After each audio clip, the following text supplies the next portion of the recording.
Welcome to the URC Chumps podcast, where rugby meets real talk and the opinions are average, just like the chumps that are bringing them to you. I'm Anthony. I'm joined by my fellow champion here, Tim. Glad to have you back. And Thanks, buddy. we're 24 days away from the URC kickoff. Tension is building in the squads. The fact that now we're in the playoff stages with the break, with the European Cups coming up, which we'll discuss a little bit later. And it's all down to no fluff, no filter, just chump grey takes with a punch of passion. So yes, 100%. Tim, how are you doing? Good, man. Good. Happy to be here. Happy to be here. Oh, Yeah. How did you find the games this weekend? oh, not only am I glad we beat Cardiff, but I do feel sorry for them. But we'll definitely get into those a little bit shortly and everything like that. You can see I'm still proud today. Yeah, we will. I'm a little bit not too happy with some of the other results because of the traveling we have to do now. Fair enough. Yeah. We did talk about that last week about the traveling and who actually want to play. So yeah. I think did we do the old commentators curse there? Did we just jinx them last week? I hope not. To be fair, it wasn't going to be jinx either way with the fact that it was Leinster and Glasgow that determined where we went and everything. But as you can see, it's 24 days to go, which is coming down to crunch time. I saw Netland van Sheers already trying to push for South African support at Glasgow. But yeah, as you can see, here are the results, which we'll go through now shortly. A lot of them was to be what I expected, except for the Lions Osprey game was the only one that I got wrong, and I missed the Grand Slam out on the Super Brew with that one. But mentioning you can't count them out. We also spoke about them last week. It depends what day it is, you know? Yeah. So. But I wasn't too far off with my prediction 33-12. I was one off. I was one off for the Stormers and halfway for the Cardiffs. Well, but I mean that was actually quite a good game. I'm glad we got the bonus points and everything, which pretty much secured fifth position for us, which is a better position to where we were, where we finished compared to where we were early on in the season, which was looking a little bit harrowing. I mean, we were 13th at one point, even though it was still a close point, but defensively, we have some things to work on. I think we down at the bottom for most of the stats, which is not good. However, a lot of those stats that came against us were those games that we lost, that we kind of just threw away in points. So, yeah. Edinburgh, also great game. The bits that I saw of the thing, as you can see, Darcy Graham over there looking extremely happy with the way they finished off that game. Which also clinched. Yeah, it clinched their playoff spot as well that game. So I think they were playing with a lot more gusto in that game, knowing that they needed to get there. But moving over, also remember there's 2 more spots open for that Lions tour. So I know Darcy Graham would want to put his hands up. So a lot of guys are going hard. Yep. Also over here, Munster playing themselves into the game pretty much before the Bulls even played their game on Saturday. The top 8 was sealed, and it was literally pride for most of the teams. There was a few results which we will get into a little bit later that for Stormers meant we would have traveled to Durban, but we end up going to Glasgow now for that one. Munster had a pretty good game. The little bit that I watched there, they looked like they were actually on form with this game. They were definitely pushing for that position to end up 6th. Which, yeah, unfortunately Dara's not here. Otherwise, we could be teasing him about it. Then the Bulls and Dragons, like I said, I went to go look at the betting odds to see what the odds were, because when Stormers played against Dragons, it was 1 0.01 winning odds with the Stormers to win. This week, when I looked at it, the Bulls were locked because there was obviously no choice. Even if you betted for the Bulls, you were going to lose. It wasn't even worthwhile betting. So yeah, that result wasn't really out of the blue. Everybody expected the fact that the Dragons, who have only won one game this year, during that time that the Ospreys were in a very difficult spot. Yeah. Then moving on, the game that was to the last second. I mean, I saw it, the Lions looked at, they had it. Then Ospreys scored, and Ospreys just had to hold off for like a minute. And in the last like dying seconds, they went and scored a try in the corner, which sealed it for them. I do feel Ospreys, considering that they've had a terrible start to the season, especially with the fact that they knew that their coach was leaving before the season even started, and having to halfway, yeah. But fair play to the Lions. Like I said, it was just literally a game of pride to see who ends up higher than the other one in the log. Zebra not being able to hold off Connacht busy holding on. Again, it was another pride game. Connacht really wanting to make sure they didn't in right at the bottom, but yeah. Then Sharks versus Scarlets. That was both teams have some worrying factors. The fact that they're now in the playoffs. That game did not look pretty, and it ended up being kicking. It was literally like a test match to see who would win, and Sharks took advantage of the points come to offer more than Scarlets, and it worked for them. Then the game again, another hard game that just looked like it was a test match. 13-5, Leinster versus Glasgow. Fortunately, Glasgow went down, which put Stormers going to Glasgow for the quarterfinals. So yeah. This was last week's standings before we played on Friday, where you see Munster was sitting 8. Benetton was literally scraping through. And the only real change there was Edinburgh and Benetton going in and out. And the fact that Scarlets just literally put through due to some of the results. Edinburgh ending 7th, Munster at 6th, which again, probably a little bit better than they were expecting at certain parts of the season. Stormers 5th, which again, we didn't look like we deserved that position early on. I think we were like 5 wins to 7 losses, so that was not great. Glasgow Sharks, which have definitely been a big improvement from last year, where they ended up 13th on the log. And yeah, this is the playoff brackets as it stands right now. As you can see, Leinster's going to host Scarlets. Bulls are going to host Edinburgh. Glasgow's hosting Stormers, and Sharks are hosting Munster.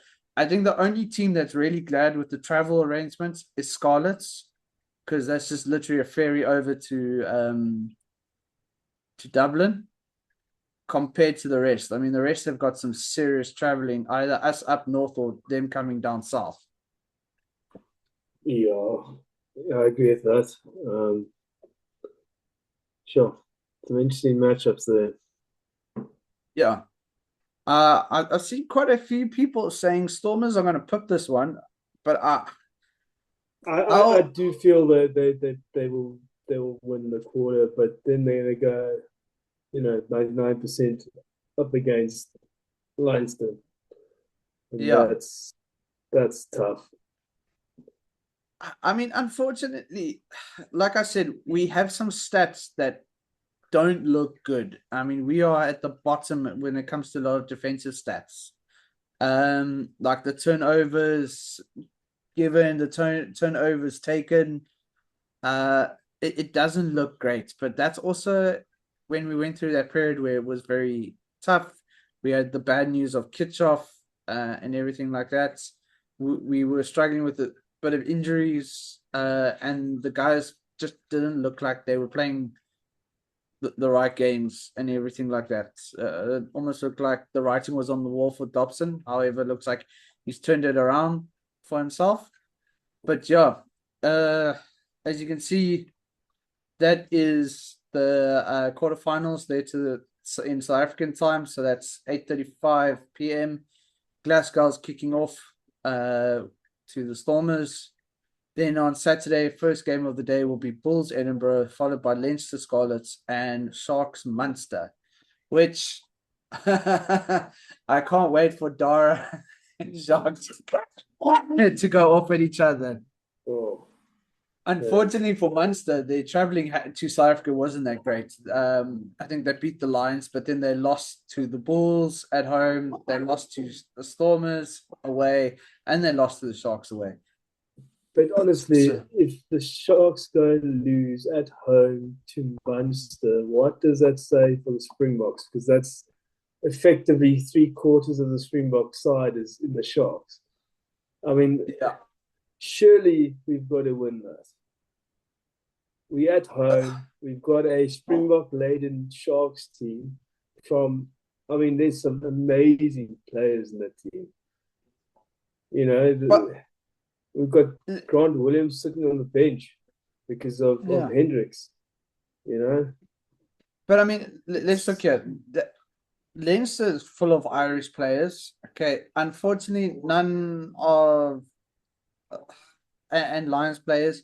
Scarlets don't really have any Lions players, but they have a few Welsh players. Then there's a few South African ex and current. There's quite a few Lions and Scottish players. A few Scottish and Lions, a few South African. Again, pretty much most of the South African team, you can feel the whole South African team from the Sharks. And a few of the Lions and Irish. So we've got quite a big international coverage. Yeah. And I wanted to ask you this. There's actually a question I wanted to ask you. I'll get your opinion on this. Knowing that you are going to go on the Lions tour and you're going to be playing your next, basically in a month's time, you're going to be playing your first test in the Lions jersey. How does it not lay a seed of doubt in your head not to go full tilt and risk injury? Is it going to affect the players in that sense? Are they going to hold back on that extra bit of hit because they're worried about losing their Lions spot to injury?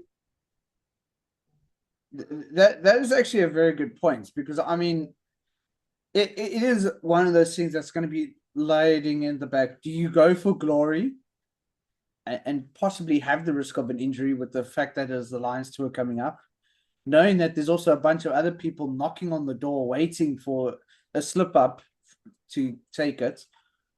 Or do you play conservatively, hope for the best, and make sure you're fit to go to Australia?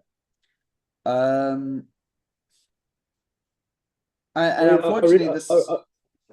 read a stat that's in average for every Lions tour, there's an average of 7 call-ups per Lions tour. 7 call-ups, either before or during the tour, that they have to replace players on average. That's a lot. Yeah. You know, so it's interesting to see how those players' mindset goes in this sort of it's going to be test match rugby for all sides. It's going to be hard physical. So it's going to be interesting to see how those guys' mindset is going into those games. But now you say that, all right, but now we look at someone like Rassie, who's already got like 80 odd players, and apparently there's a few players that haven't been called up for the lineman camps.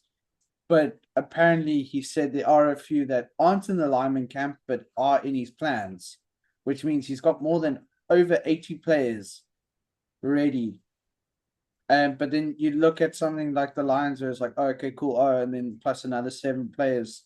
Like, I do understand it's a little bit different because it's like once every 4 years. It's like a World Cup for them. But yeah, I think it's all about perspective. But at the same time, a lot of those guys do put everything on the line, because not only do you get noticed from other international or the other nationality clubs, but you also get noticed from people inside your own. So you could be playing for one of the lower tier teams, and you go to the Lions, and actually next thing, if you're playing for Connacht, Leinster's actually like, actually, you know what, you're not a bad player, come over, because you gel nicely with Pendergast or a Low or something like that, because that is what they've watched. But it is actually a very good, fair point that how do you go about it with this coming up? And especially since talking about that, we have this final coming up this week, which Northampton's have the guys are like Pollock in there as well, and Finn Smith. Yeah. Now, does that mean the likes of Bordeaux is going to get a upper hand, where they know someone like Finn Smith might be a little bit hesitant, Pollock might not be diving into the racks to go steal? Is that not a point that they can exploit and win with? Yeah, I mean that's going to be, for me, that's going to be a cracker. I'm very much looking forward to this game. I think it's going to be an absolute flipping blinder. I'm very excited. I think it's going to be nice rugby. It's going to be nice, physical, but quick rugby. Hopefully the weather's good. Yeah, I'm wanting Northampton to win, because then that definitely gives someone like Augustus a definite nod for the Springbok cap. Especially since he's already in the lineman camp and he's always been on the fringes for a while. But yeah, unfortunately, he made the decision to leave the Stormers and go over to England, which then gave the likes of Russ a opportunity to put his hands up and get into the Springbok squad, where Augustus could have taken it. But yeah, Russ isn't in the squad anymore, right? He hasn't been selected in the but apparently there is talk that he's still in the picture, but not in the picture. He's in the background right now. It's kind of a bit hard to. We're not getting a straight answer. Cameron Honeycomb is going to be the next number 8, surely. Yes, but at the same time, having a blinding season, like he's having a season, like he's having such a hot season, and he reminds me of a Ryan Kinkowski type player. You know, he's hard, he's physical, he's got some flair, he's got skills, he's quick. You know. Yeah, but Ross has also been having quite a big comeback since his injury. I think that's what's hampered him a bit. I think he's a good player. Well. I just think he's got to get his head right. I think as a player, he's Springbok material, but as a head on his shoulders, I think he needs. I don't know. I think he just needs to sort his head out a little bit. I agree with that. I do think his head is a part of his issue, and I think once he gets his head right, he can definitely be one of those things. I think someone like the likes of a Dion Fourie definitely needs to take him under the wing and calm him down. I think he almost needs to bunk with Etzebeth for a bit. I mean, Etzebeth coming from a fighting family and not being the one that's been in fights or starting fights like he has could actually work in his favor. But yeah. But then while we're talking about lines and fights, there we have another fight being Leon with Bath at Cardiff as well. You've got to go Bath. Yeah, have to go. Bath are insanely in good form at the moment. They walk in the Premier League. You've got to go Bath. As much as I don't want to say it, I might have to go with Bath as well. I don't like Finn Russell. to be honest, I think he's probably one of the most overrated players for it. A fly half. I would choose a million other fly halves over him. Why'd you say that? I have to I ask. don't know. Why that? I just don't like the way he plays, to be honest. And I think he almost reminds me of Alton Yankees. And if you look at South Africa, he's a much better version of Yankees. Much better. No, listen, fair enough. It's the same style of play, but this is on sort of. He's a bit of a genius, man. Like he's a bit of a freak. His rugby IQ is next level, man. Like listen, he handles pressure a lot better than Yankees. No, but like I know that when he's having a bad game, he has a flipping bad game. Like I do understand that, but as a player, man, he's the real deal, man. He's the real deal. But I also think it's a lot of his previous issues that he's had. Like there's been issues that he's been a bit too lazy, and like wanting to do his own thing at practice instead of being with the team, which has been something that's been part of his issue when he was younger. And I think that for me has soured his name for me. It wasn't too long ago he got dropped from the Scotland side because he had a fight with the coach. So yeah, I mean, I do see that. But I mean, the guy doesn't miss at polls. I think he's got a goal kicking percentage of like 87%. He sees space and he's got a fantastic service. I think also part of that. I think he's going to start for the Lions too. I think he'll start ahead of Finn Smith. But I mean, I think it was Nick Mallett also brought up that point, saying that he could be very destructive behind the scenes if he doesn't get his way. Correct, and I don't disagree with that. But as a fly off and as a rugby player, the O's, he's in. I would never compare him to Johnny or Dan.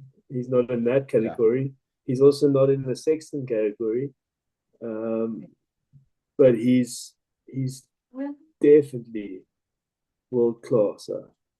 No, I mean, over the past few years, I mean, I have seen he has improved. I will give him that. And I think he sorted out his head a bit more. But also, I think maybe he plays a different style to what is needed for his backline sometimes. I think he thinks 2-3 steps ahead of where his backline should be. Yeah, I think that, those guys have played together for a long time because they played mostly in Glasgow together as well. I mean, I know Finn plays in Bath, but, most of the guys in Scotland come from Glasgow. In Edinburgh, sorry. Yeah. Glasgow and Edinburgh, yeah. So I think there is like an understanding, but Finn Russell, I mean, if you look at Scotland and their attacks, they score all their tries out wide. Whether it be through Demont van der Merwe or the other wing, they go wide and they go wide quickly, and that's Finn Russell's style.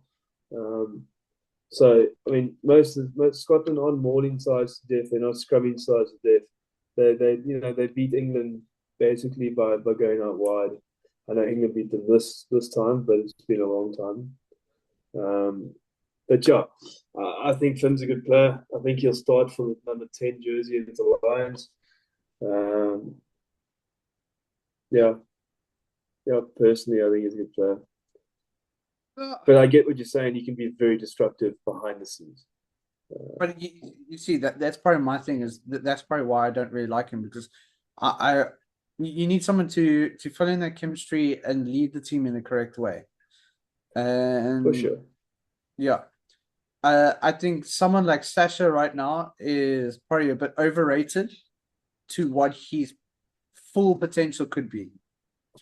And the reason why I say that is because he's still a bit young. He gets a little bit too, like, that young, egotistical side to him.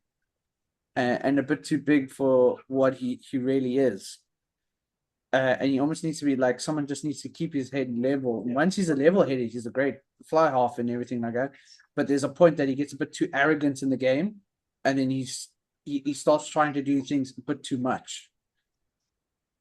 And like I said, I'm not shooting down Sasha. I absolutely love the player. It's just I think there's a point that he gets a bit too big for his shoes, and he obviously and I think Damian Willemse was lucky because he played with Raymond Samuels, who's actually his half brother when he started at the Stormers, and he was kept on telling. You used to see him like brother, like calm down, which kind of helped Willemse in a sense as well. Yeah, it's yeah. I mean, I actually personally think he will be the next. Well, maybe not the next, but he will be a Springbok captain at one stage. No, but that's what I said. If he can just get his head level to the right level, he'll be fantastic. I mean, I saw a stat recently where they compared the first 8 games of Dan Carter to Sasha. And they're like, is this a fair comparison? And they're like, here's the first 8 games. And his first 8 games were a lot harder than Carter's first 8 games. But then as well on the process, on the whole thing, is Carter had scored more points, but of course that's because there was more tries scored because they're not so much weaker teams, but not fully developed teams like he had started with. And Sasha also started off the bench a few of those games compared to Carter playing 4 games. But did Carter start at 12 or 10? He started at 10. Not mistaken. Yeah. I'm trying to think, did he move from 12 to 10 or 10 to 12 and back to 10? Not 100% sure. Good thing for Google. Let's quickly Google. Wikipedia. Dan Carter positions.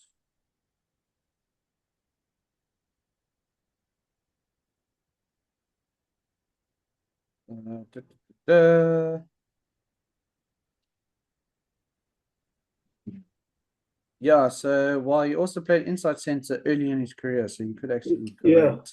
I remember him playing 12. Yeah. International career. I mean, I think to compare Sasha to Carter is a bit right now is yeah. I think it's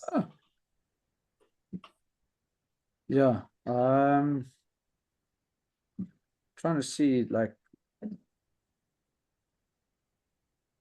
position wise on Wikipedia, but I can't actually see that. It's his first game. Let's see, career. Oh well, yeah, could be this, but I mean, wasn't he also playing with the likes of what's his name, Carlos Spencer? Yeah, Carlos Spencer was in his time. Another one was Andrew Mertens was around. Yeah. But 2005 was Spencer's explode year. Yeah.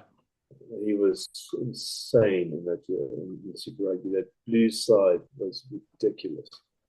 Yeah, but I think that's also why I say the games that Carter started in those games were a lot, how can I say, not as strong teams, because of course with the stronger teams they were playing the stronger players like your Carters, your Umagas, all that.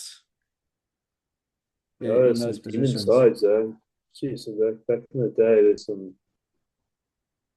The good sides were really good. Yeah. I mean, I played with Spencer one game as well. I mean, he was a freak on the field. Yeah, that's got so much skill. Yeah. So much skill. I mean, it was literally just for one game. It's when he just got fired from the Lions. He came down to Cape Town and he ended up playing a game for Rassie. And I still remember Lions in the lineup looking, going, 50 looks like Spencer. Like, no, man, why would Spencer be playing in a 4th division club and everything like this? Running onto the field and going, oh crap, that is Spencer. And then running, and I still remember everybody going, oh, the ball's out. The next thing you check, there's like 40-year-old guy like flying across the outfield, flinging the ball back in. The opposition like, what? We just like, yes, run, passing the ball. And I still remember he took 2 kicks. He got one, he missed one. As he was running back to the halfway line, I turned around to him. I said, does that mean you go back into retirement? He goes, yeah, mate, I think it's about time I hang up the boots again.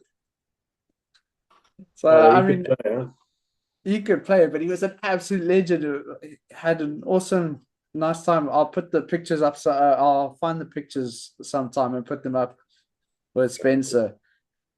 And I mean, yeah, that was a fun time. Yeah.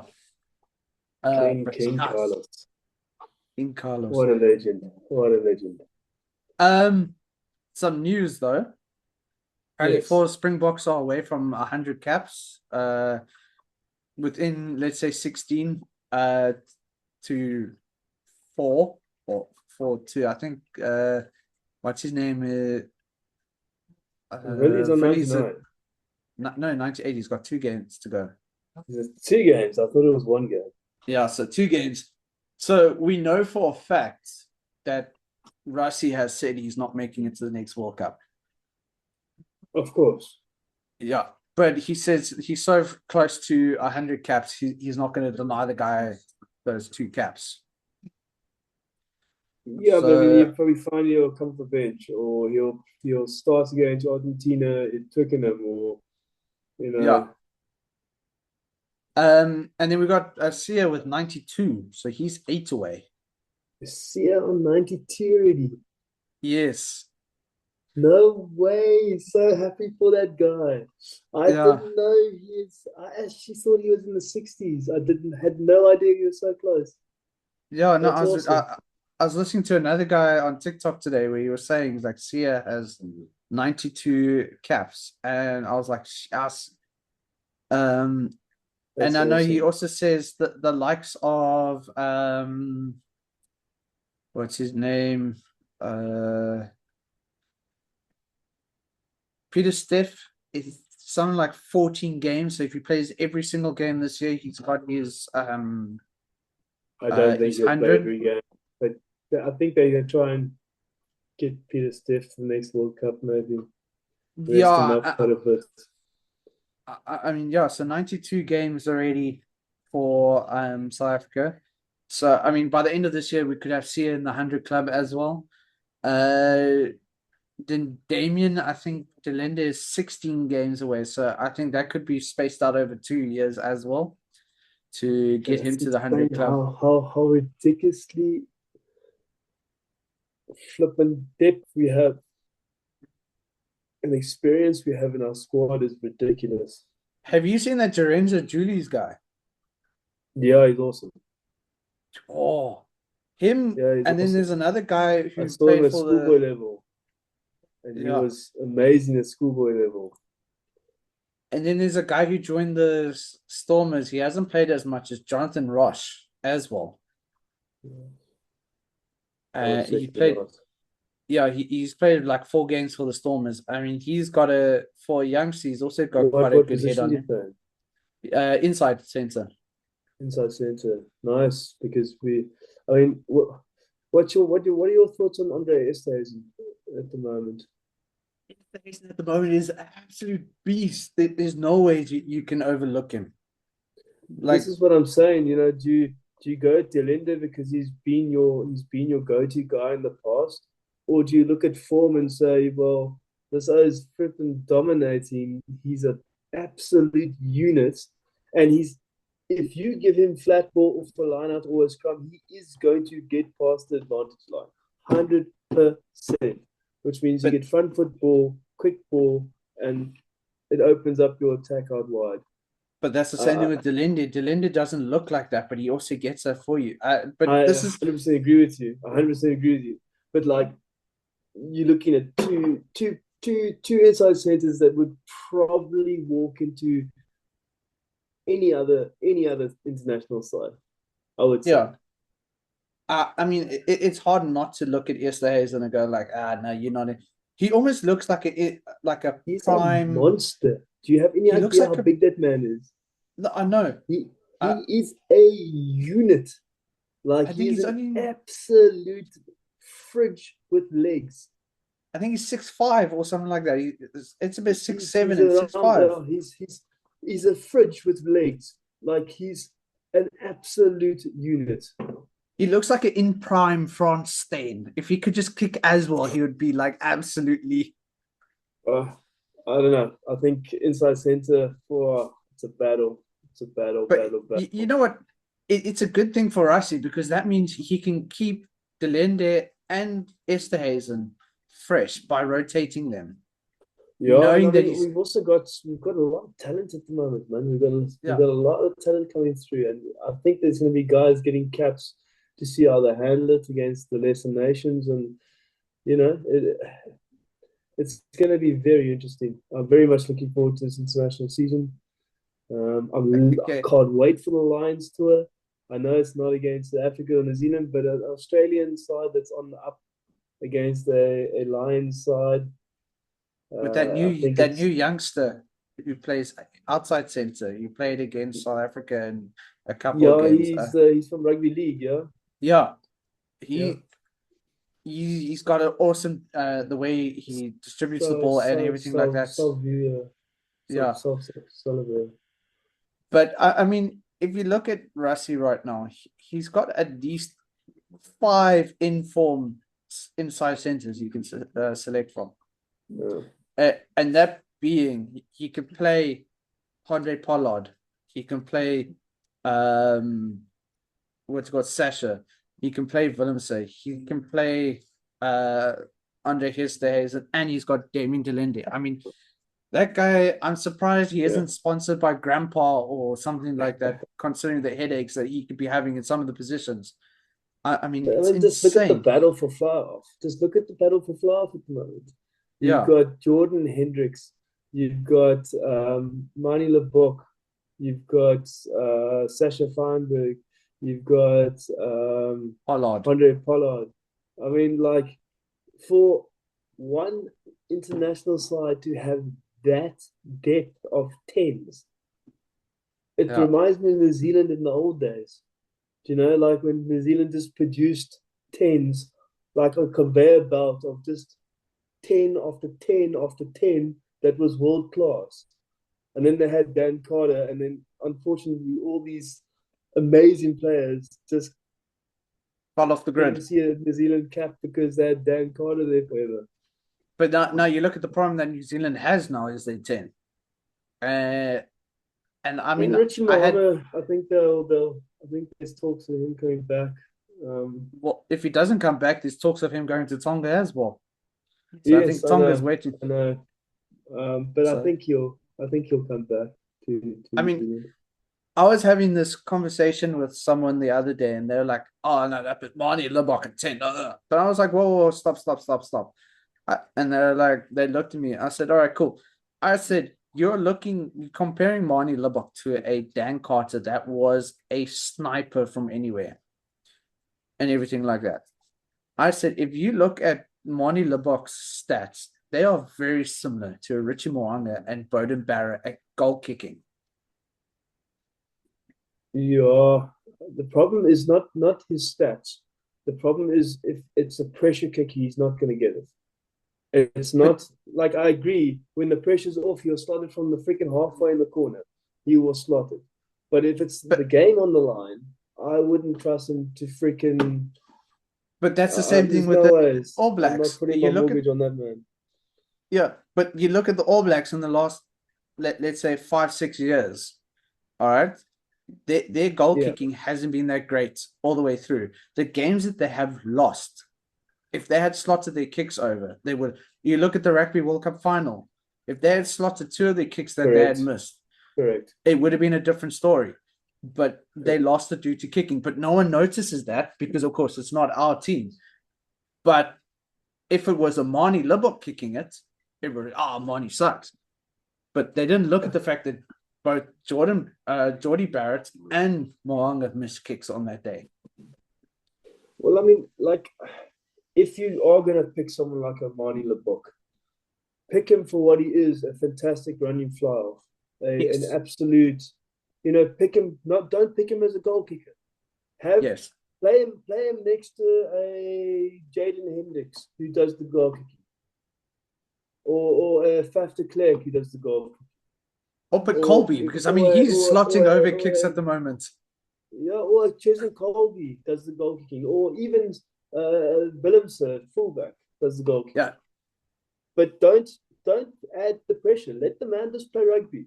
Say to him, don't even worry about it. Do the line kicking, because that man can kick a ball 60 meters on a dime.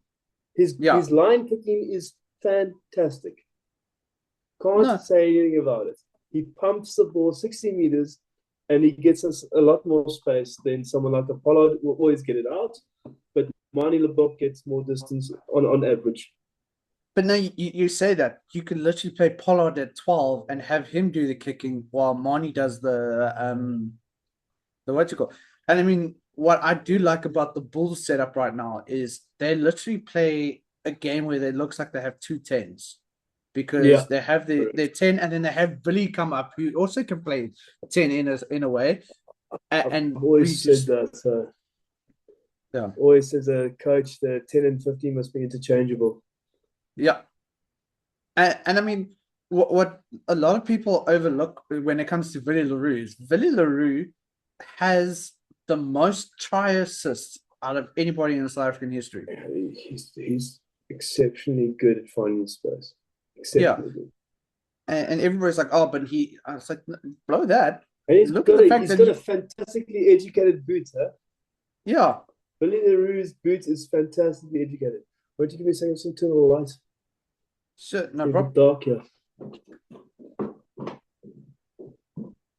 It's just getting very dark. Yeah. So, I mean, it is an interesting fact that I have to talk about. It's going to be one of those that we're going to keep talking until it turns into summer back here. We could do this. We could do this till tomorrow morning. Yeah. Happy to do it too. But I think our listeners would be a bit distraught if it's a 12-hour affair. Yeah. Another interesting fact that I brought up earlier was the fact that Japan League is now bringing the rule in 2026 that they need to have 8 Japanese blood players. So basically people who are Japanese by birth, heritage, and everything like that. I heard someone call it xenophobic, but I don't think that is the right thing. I think it is the right idea to build their rugby up because they are a very proud nation in the story kind of thing. They want to be Japanese, not with the likes of a Lapis Kachni on their team. Correct. I mean, I do think it's time for the Japanese to go that route, to start sort of blooding their own national players in. They brought all these superstars over, and it brought a lot of sort of awareness to rugby in Japan. Obviously, with the World Cup there in 2019, it brought a lot of awareness. But now that after that, it's just exploded, and 8 out of 15 is actually not too bad. I mean, he's still got 7 international players in the picture, which is, I mean, it's a whack. I mean, if you think of soccer, imagine having a Man United with freaking, Yeah, I actually, you bring that up. I actually had to laugh. I was sitting with someone the other day at work, and we were just looking at one of the lineups when they came on, and it was like, I think it was one of the English teams, and there was only 2 players from England in the lineup, and I'm like, I thought this was meant to be the English Premiership, and I mean, you go look at something like cricket, where in the T20s they only allowed 4 international players on the field at a time. It's nothing wrong with that because you are saying this is our league. We want to promote our players. But of course, we do understand we're not at the same level as South Africa. So we'll bring in the South Africans, we'll bring in the other players who a lot of them are literally on retirement to help promote and take it up to another level. And I mean, you hear the guys like Stephen Donaldson busy saying the URC is a weak league and everything like this, and like no, the League One is a but also saying the League One is a weak league, but look what it's doing for South Africa. The fact that we have players over there, they don't play as much rugby as the rest of the world, but when they come back to the Springboks, they are fresh, they are thing, and I think this is what helps benefit us in the game. Because you go look at the Northern Hemisphere, they're literally finishing off now, and we've already got the fixtures for the next URC league. I mean, they already just came out today, which we will talk about at the end of after the final. But it's out already. I mean, it's hectic, and that kind of rugby is hectic, and that's why the Southern Hemisphere was so great, because we had this rugby, we had a break, we had rugby. We had another little break, and then we had rugby again, Super Rugby. And with South Africa going all over the world, it's working out. And I read an article the other day where someone or one of the Super Rugby teams were interested in Manie. And they were like, this could actually be a good thing for South African rugby. Because if they go over and they go play Super Rugby, they're playing at that physicality against the likes of New Zealand and Australia. They're not playing as much rugby, but then they're still available for South Africa in the right setting. So by the time we go into the internationals, they are at their like peak performance. Yep. Yeah. So, I mean, it's interesting.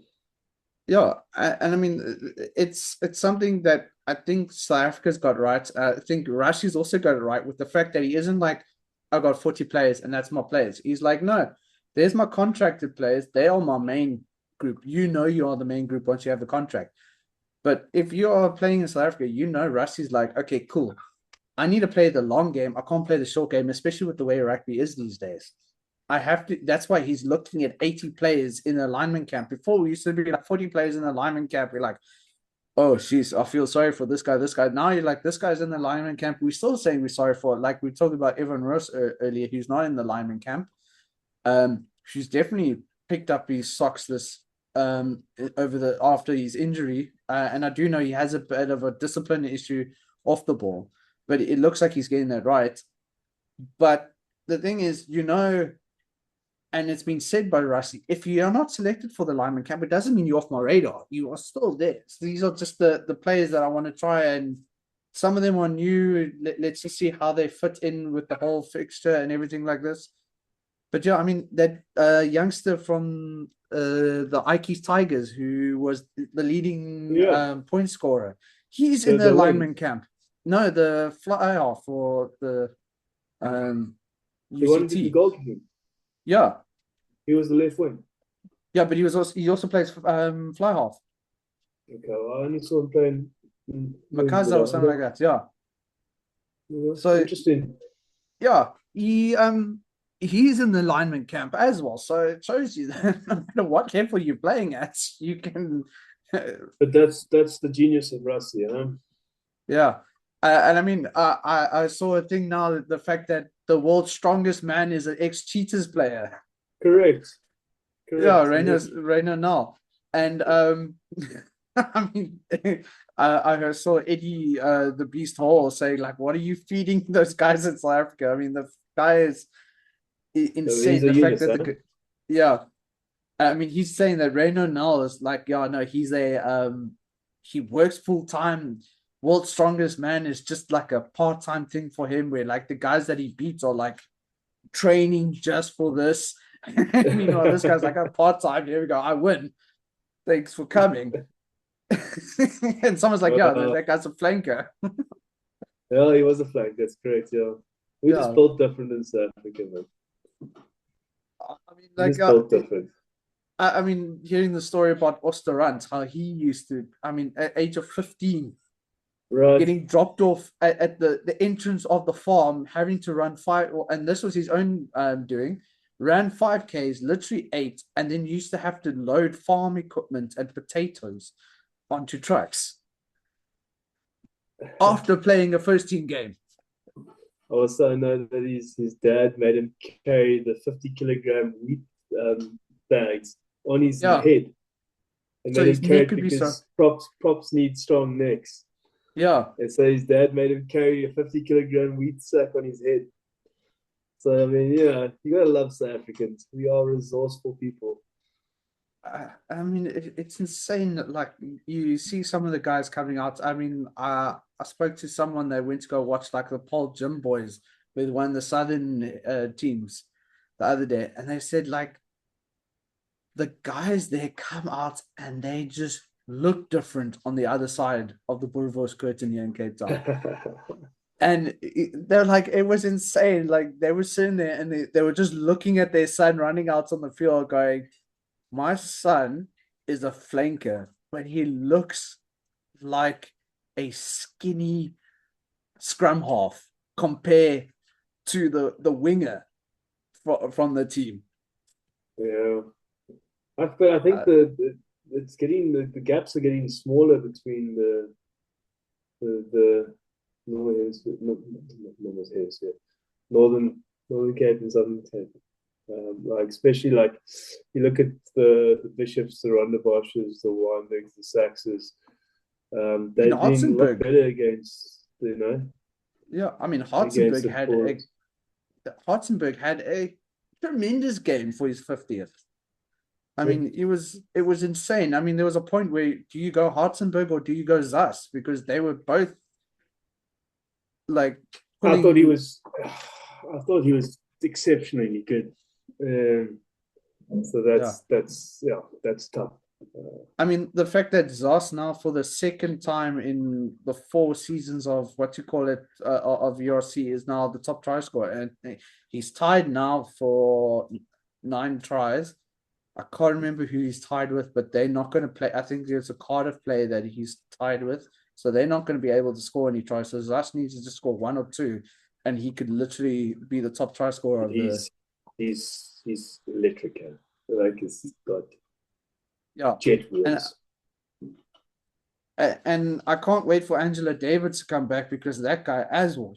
Oh, I still remember watching him last season against the Lions, where he literally ran and he put one player out concussed, just the way he ran into him with the ball. And unfortunately, he got a red card in that game because he took out Nohamba.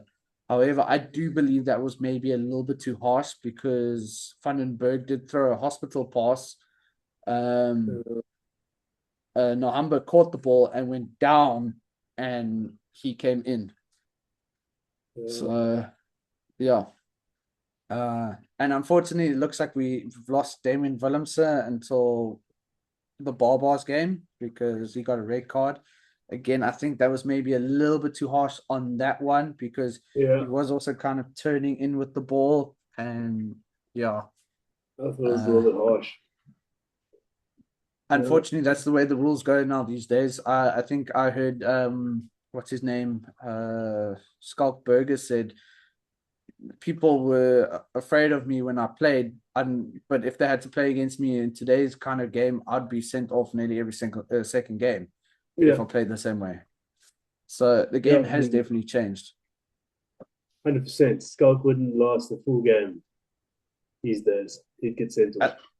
I think it would be the same with Francois Lowe, who's like one of our best ball fetchers that we've ever had. Again, as well, the way he tackled some players as well was a bit these days is really. Yeah, and I mean, have you ever gone back to go watch like the 2007 World Cup or something like that? Yeah, of course. I mean, you know, you could still stand on people back when I was playing at school. You can literally climb up and down someone's back, no problem. Yeah. But you saying that there was that video that I put up because I mean it's been a discussion that we've had on this group already, especially with the fact now that they're talking about 20-minute red cards, and like how do you determine what is a red card that the player is off but you can replace him after 20 minutes? But there was an incident. I think the rule is if you get a direct straight red, then you're off. But if you get 2 yellows that become a red, then it's 20 minutes. No, but there is a red card, 20-minute ones. But there was an incident now recently in, I think it was Australia versus America. I could be wrong. I'm quickly looking. Here we go. In fact, I will actually play it for us right now so I can actually show what I'm talking about. Let me just line it up. So here we go. Share screen. So do that. So yeah, so this was a straight red card. No, you lost a player.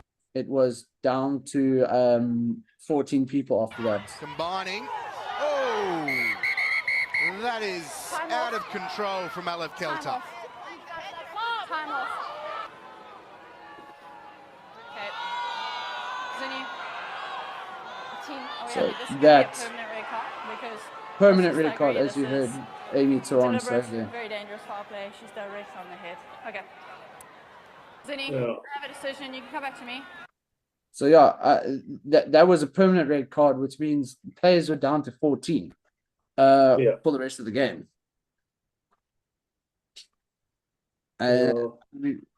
We've had this decision, like how do you determine, like, okay, cool, with a tackle, maybe the play was a little bit high, a tip tackle, sometimes it's just the momentum, but it is a red card. Just how and what degree of sort of severity it is, if like how much force is being applied, and how how dangerous it is, what angle does he come down at. I think there are a whole bunch of mitigating factors in the decision, and I think I think every tackle is different, and I think yes, there are red cards, but then there are straight reds, and for example, sprinting full shoulder charge to someone's head should that should be the whole game off. If the guy's dipping into a tackle and you slip up, or you hit him in the shoulder and you slip up, I mean, I know the law's the law, you'll get a yellow for that. But I don't know. It's a tough one. It's a tough one. Because I mean, if you look at like a croc roll and stuff, it can go horribly wrong as one a croc roll and everything like that. But then that could be seen as a foul play. But just the momentum that as the player was going down changed. He just changed to position himself a little bit stronger, and then he goes. We need some very, how can I say, strong wording from World Rugby to be able to say, like, this is that, end of story. This is this. What is actually like striking a player in the face kind of thing? That is like, no, thank you very much. Thanks for coming. Goodbye. But then we also need to look at the. Should still be the rule. Yeah, but then we also need to look at the likes of Legaric, who in one of his games literally walked into the opposition player and then fell down trying to milk a penalty. And I mean, Nick White right now, ever since that incident with Faf de Klerk, no one takes him seriously anymore. But no one takes him seriously anymore. And oppositions now target him. I mean, if you look at Scott Barrett targets Nick White every single time they play, because he knows Nick White's going to get upset. He's going to go chirping to the ref, and the refs are going to turn around and go, and Nick White's gone. Thanks for coming. Goodbye. And I think this is the thing. We need to look at divers and say, like, no, thanks for coming. There's no place for that in rugby, I'm sorry. Start giving suspensions, and then players won't go for diving and anything like that. I mean, I was explaining it to someone the other day. I said, you got to look at soccer. It's more diving these days than it is actually playing. Yeah. I bet you there's an acting coach who comes out and gives them a coaching once a week or something like that. Next thing you're going to see Oscars, a category for the best diving performance on a football pitch, goes to whoever, Neymar, and stuff like that. Where here in rugby, we don't want that. We don't. There might be an incident where the guy takes and he just takes a tumble and he gets back up, kind of thing, and it might be seen as a thing. But yeah, we right now, if that happens, we point it out and everybody's on social media. Speaking of that, have you seen Nigel Owens deal with the guy who like pretended to fall over. Oh yeah, There's a and then clip there was that on- one. Yeah, but there was that one with the Beast and Stuart Hogg. Oh no, I'm talking about the one with when the guy like pretended to be hurt and like fell over, pretended the guy headbutted it. And Nigel Owens said, "Stand up, we'll have none of that. If you want to behave like that, there's soccer on here next week." Oh no, that was Stuart Hogg. That was Stuart Hogg with the Beast in the 2015 World Cup at St. James Park. Beast went up for the kick to charge down the kick. He was already in the air, and then Hogg went down. They were complaining about it. Laidlaw was the captain that game, and he said, "No, there's none of that. If you want to do that, come back in 2 weeks when they're playing." Yeah. Oh, no. Yeah, so I don't think there's a place for it in rugby. I'm not a fan. In fact, if any one of my players ever did that, I would absolutely pull him off that field, and I'll tell him if he ever does it again, I'm sorry, he can go and play. I don't care how good he is, he can go play somewhere else. Yeah, I won't have that. There's no spot in rugby for that behavior. Yeah. But it's starting to get a bit late, so I think we need to call it right now. 100%, man. Awesome chatting to you again, and then same time next week. Yes. Remember, guys, please remember to like, share, and subscribe. Click on the notification button, the bell button down over here. Get a notification every time we put up a new episode, which will be once every week. Hopefully next week, Jacques should be back. I know some of the other guys are a bit busy today as well, so we should have the full team back in with Van next week.